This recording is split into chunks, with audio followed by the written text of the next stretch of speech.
Okay, so today we are cracking open some of the most private and intense spiritual diaries you can imagine, all from 19th century Scotland.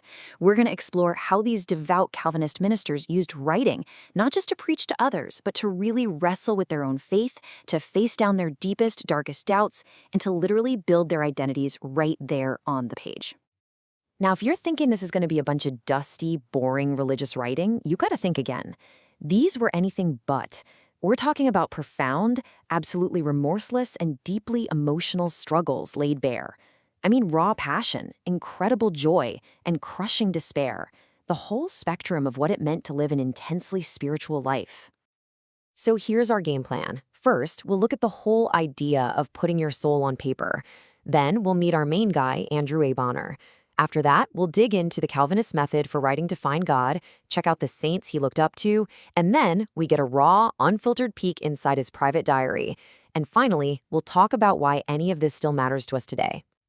All right, let's jump in with the big picture, the soul on paper, and this very real battle for faith that was being fought in print. You have to remember, this was an age of science, of industry, and a lot of growing skepticism about religion. So these spiritual biographies, they weren't just nice stories. No, they were tools. Think of them like instruction manuals for how to live a truly devout Calvinist life. They were models for discipline. They were meant to inspire piety. And crucially, they were survival guides for what many saw as a hostile, godless world. And it always came down to two things, that moment of conversion and the life of struggle that came after. So, to really get a feel for this world, we need a guide. Let's meet our central figure, Andrew A. Bonar, a man who is absolutely a product of his time. Bonar lived right through this period of incredible religious upheaval in Scotland. He converted at 19 and became a minister. But the real turning point, the key event you need to know about, is the disruption of 1843. This was a huge deal, a massive schism where hundreds of ministers, including Bonar, literally walked out of the established Church of Scotland to form their own free church, all to protest state interference. This event shaped his entire life and everything he wrote. Okay, so how did a guy like Bonar actually use writing as a spiritual tool? Well, that brings us to our third section, writing to find God in the very specific Calvinist method he was using. So Bonar really had two different modes for this. You can see the contrast right here. When he wrote a biography about someone else, it was a smooth, continuous story, a polished narrative meant to teach a lesson. But his own diary, totally the opposite. It was a raw, chronological sequence of these brief, intense moments. It wasn't about creating a grand story, but about collecting these little snapshots of his soul for self-examination. And these writings almost always followed this classic three-act structure they got from the Puritans. It's like a play for the soul. Act 1, you look back with harsh judgment on your wayward youth before faith.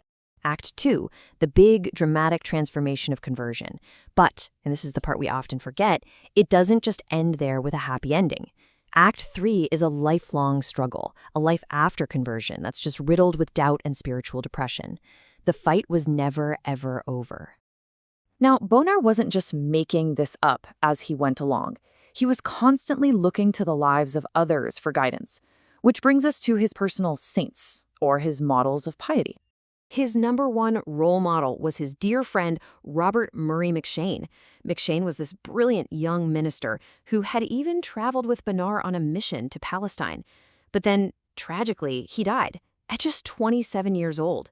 Bonar really never got over it, and he held McCheyne up as the absolute pinnacle of what a Christian should be. In the biography he wrote about his friend, Bonar includes this just absolutely brutal self-assessment from McCheyne. Just let that sink in for a second. What a mass of corruption have I been? And this wasn't just a private thought he jotted down. This was part of his public spiritual writing. And here's the mindset shift we really have to make to understand this. For Bonar, and people like him, this kind of savage self-criticism, it wasn't a sign of low self-esteem. It was the absolute heart of godliness.